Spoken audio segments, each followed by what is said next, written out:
Hello, I'm Philip Staley. I'm the owner and winemaker for Enkidu Wine, based here in Sonoma. And I am discussing our two Sauvignon Blancs that I produce at our facility here. And Sauvignon Blanc is probably my favorite white varietal there is in the world.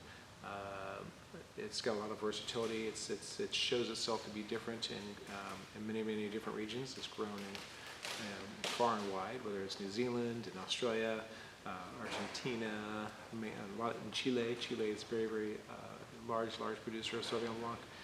Then of course in Italy and France and some other places as well. It's produced in Bordeaux with maybe some Semillon, a little bit of malolactic fermentation, a little bit more new oak and so forth, in a way that it will be a little more full-bodied, or could be a little bit more austere, as the Sauvignon produced in the Alto Adige of Italy, in Niccolio and places like that. Also within the area of Puy-Fumé and Sancerre in the Loire Valley of France.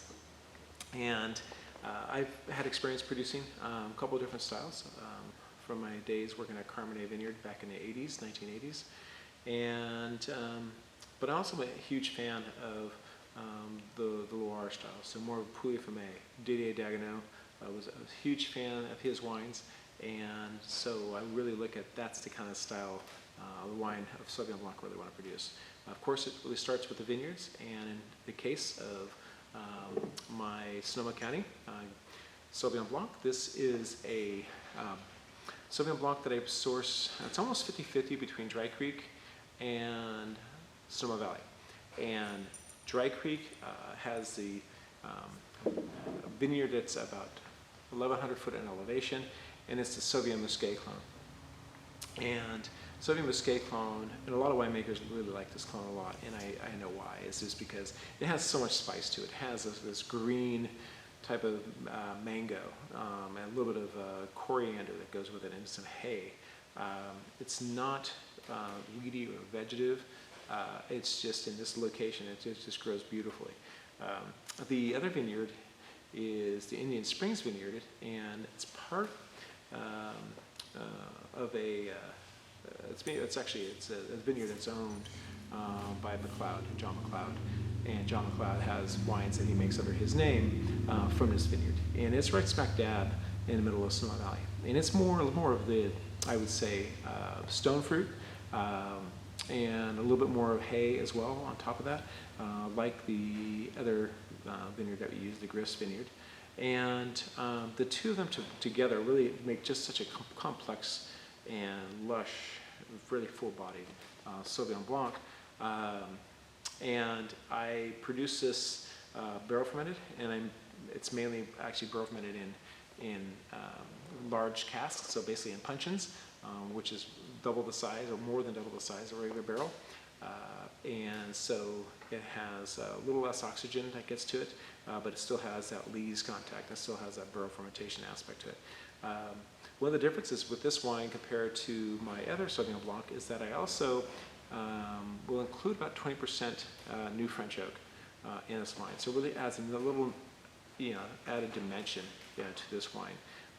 And it's, again, it's really complex. It has a really great length, and because we do a barrel fermentation, it has a little bit more grip to it, a little bit more of a texture, really, to these wines. This wine will be in barrel for about 8 months before we bottle. So during the course, we will go ahead and, as I say, we do a barrel fermentation. It is inoculated, unlike my reds, which go through native yeast fermentation. I do inoculate my whites, and including my rosé.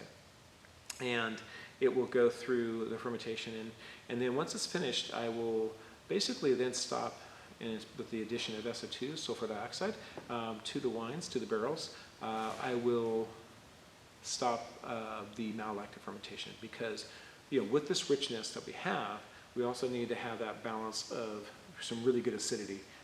Again, this is always a balancing act.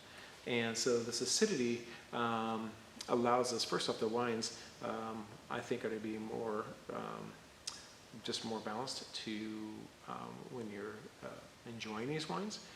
But we also find that these wines will age considerably well. And so a lot of times Sauvignon Blancs, after they get hit 3 or 4 years, or they're starting to go downhill. I just recently had a 2008 Magnum that was in beautiful condition. And so we're talking right around 12 years, 11, 12 years old. And these wines will be well aged, better than most whites. This one is, again, 50%, again, 50-50 these two vineyards. And it is whole cluster pressed. That's another item of that. And the other Sauv Blanc we produce is the, in this case, it's the E Sauv Blanc, and this is Sonoma County as well. And so this is going to be the same, using some of the same vineyards that we use for the regular, our regular Sonoma County. But I may also pull in some other fruit, as I did within the 2018. And I'll pull fruit from other location. It could be a little bit outside the county, or even within the county that goes into it. And so this is a very, very lush, it actually has some richness to it. Fermented the same way, basically, as the other, or other Sauv Blanc, except that I don't use puncheons. I basically use the 225 liter, 60 gallon barrels for this, and it will receive no new French oak at all. So it's all neutral on this.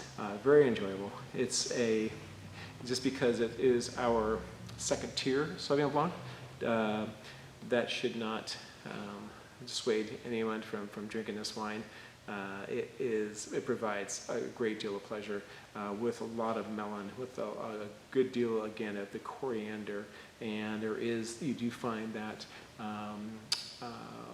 that mango, that green mango type of acid tropical fruit that goes in with this wine as well. And it has a very long finish.